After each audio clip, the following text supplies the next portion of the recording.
ఎప్పుడు నిర్మించారో తెలియదు, ఎవరు నిర్మించారో తెలియదు. స్వయంభూగా వెలిసిన శివాలయమా? ఎలాంటి చరిత్ర ప్రామాణికాలు లేని శివాలయం కృష్ణానది ఒడ్డున దట్టమైన అటవీ ప్రాంతంలో 1/2 కిలోమీటర్ సొరంగంలో ఉన్న శివయ్య. ఆ శివయ్యను దర్శించుకుంటే ఆయువు పెరుగుతుందంట.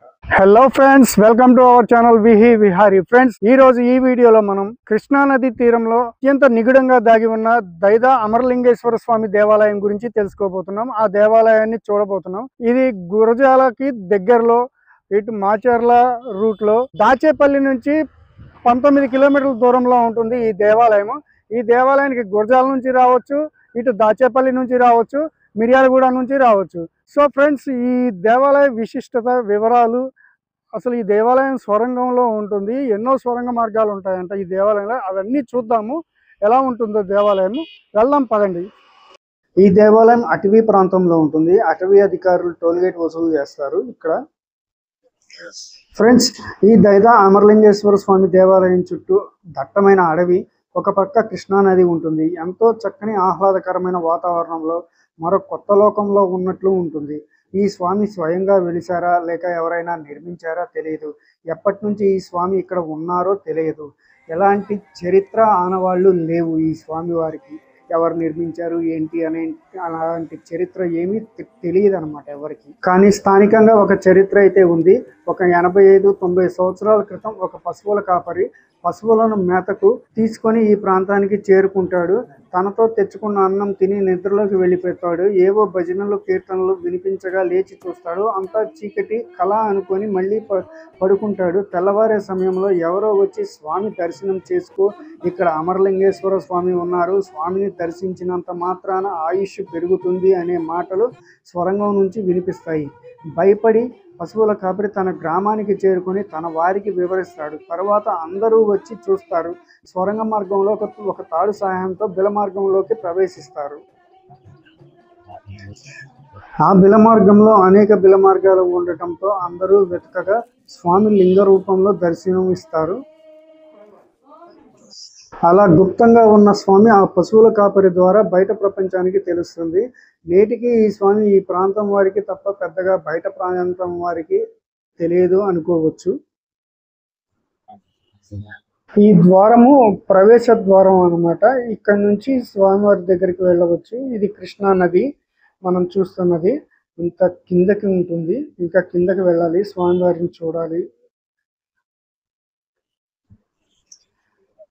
మనం చూస్తున్న ఈ శిల్పాలలో కొన్ని శిల్పాలు ఇక్కడ స్వరంగ మార్గంలో లభ్యమైనవి.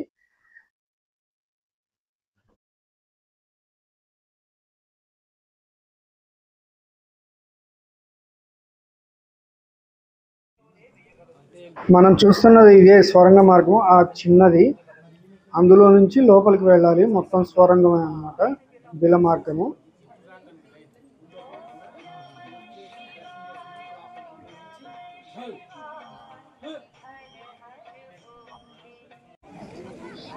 సోమవారం అవటం వల్ల ఇక్కడ భక్తులు కొంచెం ఎక్కువగా ఉన్నారు. స్థానికులు, చుట్టుపక్కల వారు వేరే ఎక్కడెక్కడి నుంచో స్వామివారిని దర్శించుకోవడానికి వస్తారు సోమవారం. విడి రోజుల్లో అయితే పెద్దగా భక్తులు ఉండరు.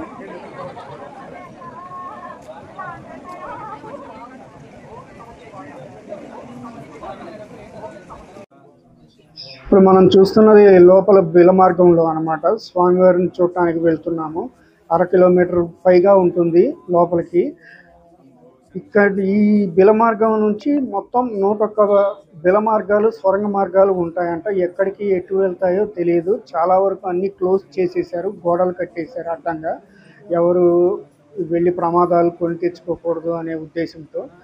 కొన్ని అయితే ఇక్కడ నుంచి శ్రీశైలానికి, కాశీకి మార్గాలు ఉన్నాయని అంటుంటారు. వెళ్ళిన వారు ఎవరు లేరు. చూడండి, ఎంతో విశాలంగా ఓపెన్గా ఉంటుంది. ఎత్తు ఉంటాయి, చక్కగా వెళ్ళొచ్చు.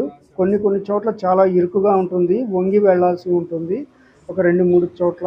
అవి కూడా చూడండి ఎంతో చక్కగా. అసలు చూడండి ఎలా ఏర్పడ్డాయో స్వయం సహజ సిద్ధంగా.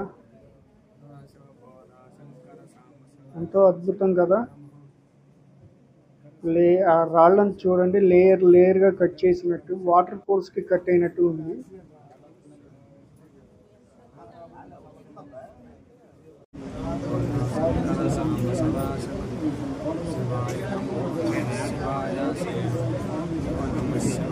శివాయ శివాయ శంభో శంకర సాంబ సదా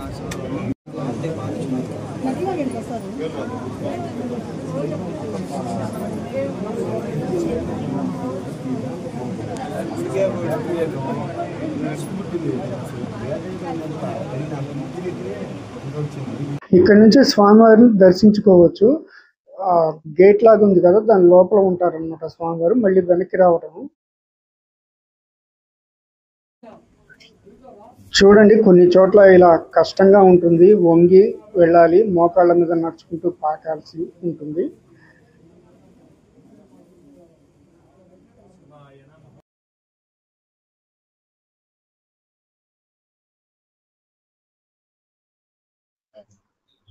ఇక్కడ చూడండి, ఎంతో అద్భుతంగా ఒక పెద్ద హాల్ లాగా ఓపెన్ ప్లేస్. ఇక్కడ నుంచి ఎంతో బాగుంటుంది ఈ సొరంగ మార్గం. ఇక్కడ మీకు స్పష్టంగా అర్థమవుతుంది. ఇక్కడ పెద్ద నంది ఉంటుంది చూడండి. ఆ నంది ఎదురుగా కంప్లీట్ గోడ కట్టేసినట్టుగా ఉంటుంది. ఆ గోడ కట్టిన అక్కడి నుంచి శ్రీశైలానికి మార్గం ఉంటుంది అని అంటుంటారు.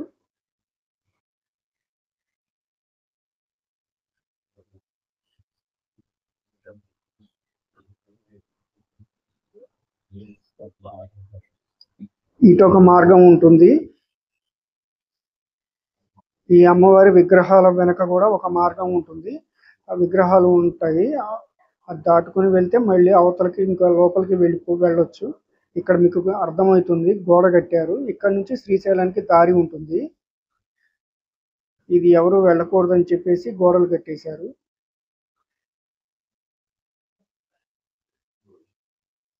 పైన చూడండి, అక్కడ నుంచి మళ్ళీ ఇంకా సొరంగ మార్గాలు ఉన్నాయి వాటిలో నుంచి. కానీ ఇక్కడ ఎంతో బాగుంటుంది, ఎంతో అద్భుతంగా ఒక హాల్ లాగా ఉంటుంది అన్నమాట. చాలా విశాలంగా పెద్దగా చాలా బాగుంటుంది. చూడండి తప్పకుండా. చాలా అద్భుతమైన ఈ దేవాలయం అని చెప్పుకోవాలి. ఈ స్వామివారిని చంద్రబాబు నాయుడు గారు రీసెంట్గా దర్శించుకున్నారు. ఆ తర్వాత అధికారంలోకి వచ్చారు. ఈ స్వామివారిని దర్శించుకున్నంత మాత్రాన ఆయుష్ పెరుగుతుంది అని ఇక్కడ ప్రగాఢంగా విశ్వాసం అన్నమాట. ఇక్కడ నుంచి బయటికి వెళ్తాము. మనం ఎంట్రన్స్లో ఆంజనేయ స్వామి విగ్రహం వెనక ఉంటుంది సొరంగం. ఆ సొరంగం అది బయటికి అనమాట. ఇక్కడ నుంచి ఎగ్జిట్ పాయింట్. అటు నుంచి డౌన్ నుంచి లోపలికి వస్తారు, ఇట్లా బయటికి ఎగ్జిట్ అవుతారు. చూడండి, అనేక సొరంగ మార్గాలు ఉన్నాయి. ఎక్కడికక్కడ గోడలు కట్టేస్తున్నారు, ఇబ్బందులు రాకూడదు అనే ఉద్దేశంతో. ఈ స్వామి నమ్మిన వారిని సదా రక్షిస్తారు అని, కోరిన కోరికలు ఖచ్చితంగా తీరుతాయి అని నమ్మకము. శివరాత్రి, కార్తీక మాసం సోమవారాల్లో అశేష భక్తులు వస్తుంటారు. ఇక్కడకు సొంత వాహనాల్లో రావడమే ఉత్తమం. జనసంచారం తక్కువగా ఉంటుంది. సో కుటుంబాలతో వచ్చేవారు ఉదయం రావడమే ఉత్తమం. ఇక్కడ ఎటువంటి షాపులు, వాటర్ ఏమీ దొరకవు. నిత్యం ఎల్లవేళ అన్నదానం జరుగుతూ ఉంటుంది. ఎంతో ఆప్యాయంగా వడ్డిస్తారు. మీరు ఎలా ఏమీ దొరకని ఈ ప్రదేశంలో అన్నదానం చేయడం అనేది చాలా గొప్ప విషయం. ఇది ఈ దైదా అమరలింగేశ్వర స్వామి దేవాలయం చరిత్ర. చూశాం కదా, నచ్చిందా? నచ్చితే లైక్ చేయండి. ఈ ఇన్ఫర్మేషన్ని మీ ఫ్రెండ్స్ అండ్ ఫ్యామిలీకి షేర్ చేయండి. అలాగే ఇలాంటి మరెన్నో అద్భుతమైన దేవాలయ ఇన్ఫర్మేషన్స్ కోసం మా ఛానల్ని సబ్స్క్రైబ్ చేయండి, మర్చిపోవద్దు. Thank you.